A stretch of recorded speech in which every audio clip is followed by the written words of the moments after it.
Hello, debaters. Let's talk about splitting the negative block. During and after the 2AC, it's time for the negative team to make some important strategic decisions.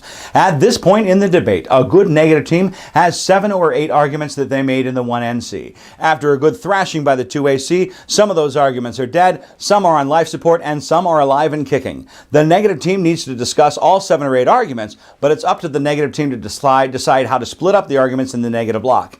This is important because without deciding ahead of time, it's possible that some arguments get dropped while others get discussed by both negative speakers, and you want to avoid those 2 scenarios at all costs. So splitting the block is a conversation, and it's a conversation that must happen between the 2 members of the negative team. You don't want a scenario where the 2N just talks about his or her favorite arguments and then the 1NR has to pick up all the leftovers. Instead, you want to estimate the amount of time you'll need to spend on each argument and divide them between the 2 speeches. For those arguments that are dead or dying, you may only want to spend 30 seconds or so on each argument because you aren't going to win those arguments anyway. So why spend a lot of time talking about them? For those arguments that are beaten up pretty badly, but maybe still have some life in them, you may want to spend a minute or 2 discussing, just in case you can bring them back to life enough that the judge still considers them to be effective and viable.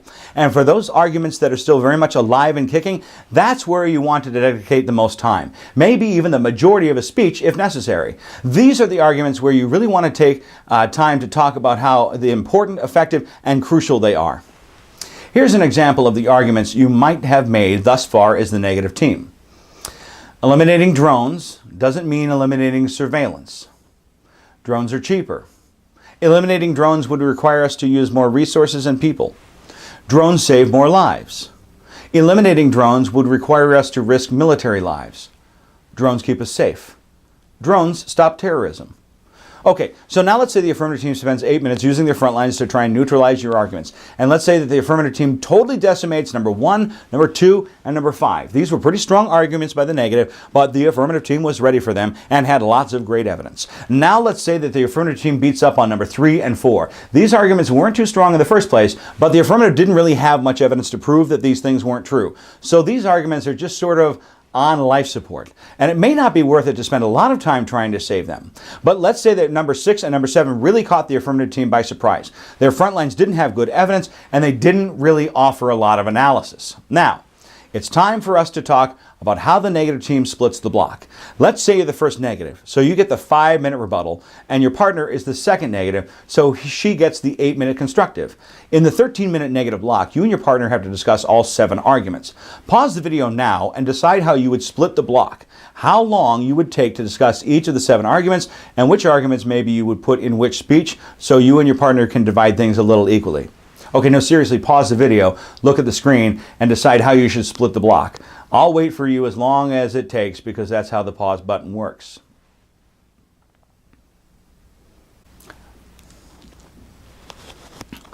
Okay, welcome back. So what did you decide?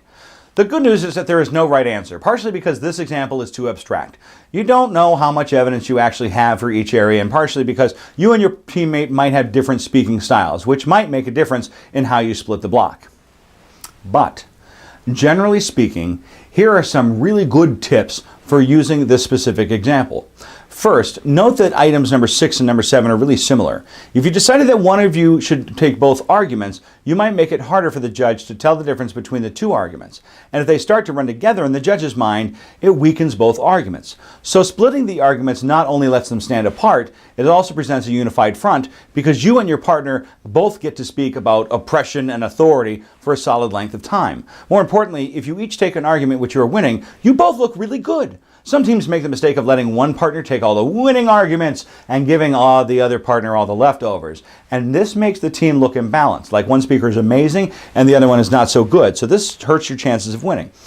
Second, I hope you didn't spend too long discussing the arguments that you were losing. If you decided to spend more than 30 seconds to a minute on each, you might be robbing yourself of valuable time you could be spending on the arguments you are winning. Third, I hope you saved the maximum amount of time for number 6 and number 7 because they are the arguments you are most likely to win on. That doesn't mean you wouldn't win on the other arguments, and you shouldn't kick any arguments you don't absolutely have to.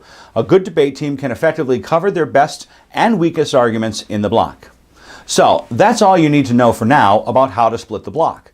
The most important thing to know is how important it is that you and your partner discuss your strategy prior to the 2NC. And the rest is often trial and error, especially during your first few tournaments when it is difficult to predict how long arguments will take and which arguments you may or may not be winning.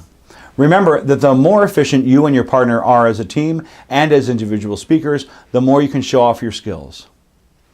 That's it for now. Have fun splitting all your negative blocks, and good luck, debaters.